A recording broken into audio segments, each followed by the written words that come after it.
কৃষ্ণনগর নেমেই মিয়ামর হয়ে সোজা চলে গেছিলাম ফ্র্যাঙ্ক রোজে, কারণ আমার মা ওখানেই ছিল কিছু মেডিসিন কেনার জন্য।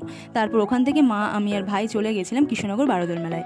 ওখানে গিয়ে ভিড় দেখে তো আমার মাথায় হয়। তারপর এই যে আমার ভাই কোনো দিকে না তাকিয়ে বইয়ের দোকান দেখে সোজা চলে গেছিলো বইয়ের দোকানে। তারপর ফ্রন্ট ক্যামেরায় নিজের মুখ দেখতে দিয়ে দেখি হঠাৎ আমার ঠোঁট দিয়ে রক্ত বেরোচ্ছে, কেন জানি না। তো সেদিকে না তাকিয়ে সোজা চলে গেছিলাম এই গরমে নিজেকে ঠান্ডা করার জন্য আইসক্রিম খেতে। আইসক্রিমটা কিন্তু দারুণ খেতে ছিল, আমার খুব ভালো লেগেছে।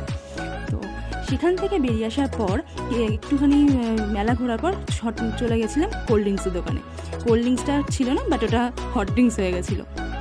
তারপর ওখান থেকে এসে ফিশের কিছু আইটেম পাওয়া যাচ্ছিলো এখানে, তো ফিশের কিছু আইটেম অর্ডার করেছিলাম। বাট এইগুলো খেতে কিন্তু ভালোই ছিল, খুব একটা খারাপ ছিল না। তারপর এই আঙ্কেলটাকে কুলারের সামনে দাঁড়িয়ে থাকতে দেখে হঠাৎ একটা ঘটনার কথা মনে পড়ে আমি আর মা ভীষণ হাসছিলাম। হাসতে হাসতে তো আমরা রাস্তায় হারিয়ে ফেলেছিলাম। এই যে আমার ভাই যে কোনো ভিডিও তো আমার হাতই ছাড়বে না। তো আজকে ভিডিওটা এইটুকুই, দেখা হচ্ছে নেক্সট ভিডিওতে।